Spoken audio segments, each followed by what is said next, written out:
been making washcloths. When you buy yarn for a project, you inevitably have some left over, and sometimes you buy it and you don't like it in the project, so you wonder what to do with it, etc. Well, wool and acrylic, I make hats and blankets and stuff, but this is all cotton from various t-shirts I made, other items like that, children's dresses, a bunch of things. And I've been making washcloths lately. I make them 30 centimetres by 30 centimetres. I've been making the traditional granny square because they're just wonderful, especially in all the different colours. This variegated yarn just does a brilliant job of it. And then I've also, there's another one, I really like that one. Here's one that is the granny stitch, but straight across instead of in a square, or instead of round and round. And then various playing with texture. And this one is pretty plain single crochet. This one mixes up singles and doubles, and so does this one. And then I've got this book I got in the post this week called 200 Crochet Blocks. So I'm going to make some out of it, again in the cotton. Some of them will be suitable for washcloths and some not. This one will be. That might be a little bit too open.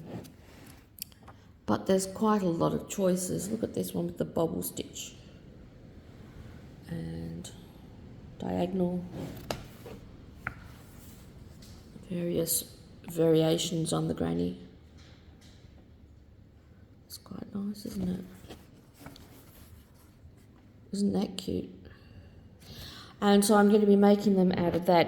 One of the reasons I'm making them into washcloths is they are just a small size, so it's a great way to practice a new stitch that's more new to you.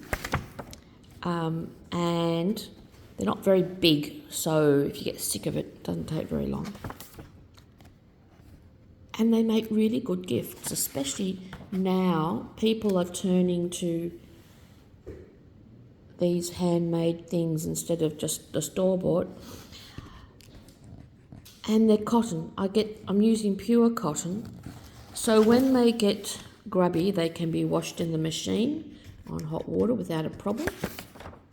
And when they've reached the end of their life and are just no longer any good to do washing, because they're cotton, and cotton is an organic plant product, you can stick it in the compost, and so it'll never become part of landfill. They're light and small and can easily go in an envelope in the post. Not a bad little book. Got diagrams of how to crochet, how to do various bits and pieces, joining yarns, etc. And it does have ideas of how to put various squares together.